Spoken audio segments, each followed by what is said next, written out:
Еще один аргумент, который некоторые выдвигают, и это деморализующий аргумент о том, что мусульмане слабы. Те, кто сегодня деморализует массы, утверждая, что мусульмане слабы, если бы они жили во времена посланника Аллаха, саллаллаху алейхи вассалям, они бы удержали посланника Аллаха, саллаллаху алейхи вассалям, от каждой битвы или похода, которые он возглавлял, или на ведение которых отдавал приказ. С материальной точки зрения, когда это мусульмане вообще были сильнее врага, когда мусульмане превосходили врага численностью и превосходили его силой. Те, кто выдвигает подобные аргументы, должны были бы тогда остановить Абу Бакра ас-Сиддика, да будет доволен им Аллах, в сражении с муртадами. Они бы удержали его тогда и отговорили бы его от всех завоеваний после этого.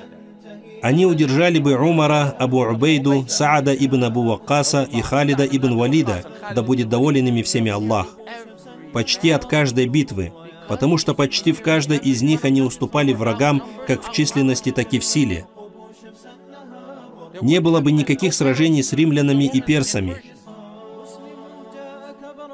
Мусульмане не слабы.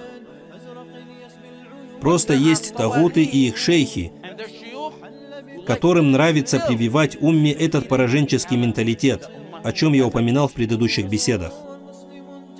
Самое важное, что нужно знать, это то, что Аллах Субханаху ва Тааля дарует победу тем, кто дарует победу Ему.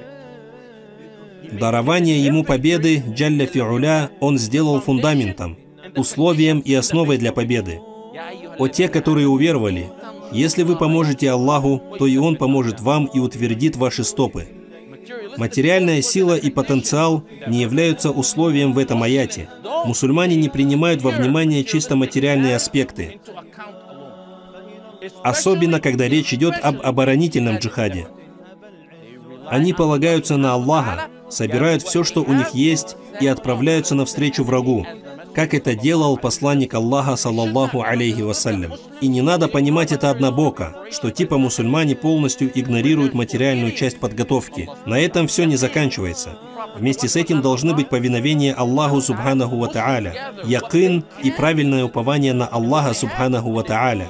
Затем мусульмане собирают все, что могут и что у них есть. И затем они приступают, даже если это будут камни против самолетов. Сказано, приготовьте против них сколько можете силы. Сказано, сколько можете силы. Материальная сторона не игнорируется, но из требуемого к вам собрать лишь то, чем вы владеете. Вы же не скажете, давайте подождем еще 60 лет, пока у нас появится ядерное оружие, в то время как они насилуют наших сестер и убивают наших детей. У мусульман достаточно возможностей, чтобы править миром, как это было не раз в истории. Но когда в мечетях учат пораженческому мышлению, и оно внедряется в сердца и умы, то это, как правило, парализует конечности.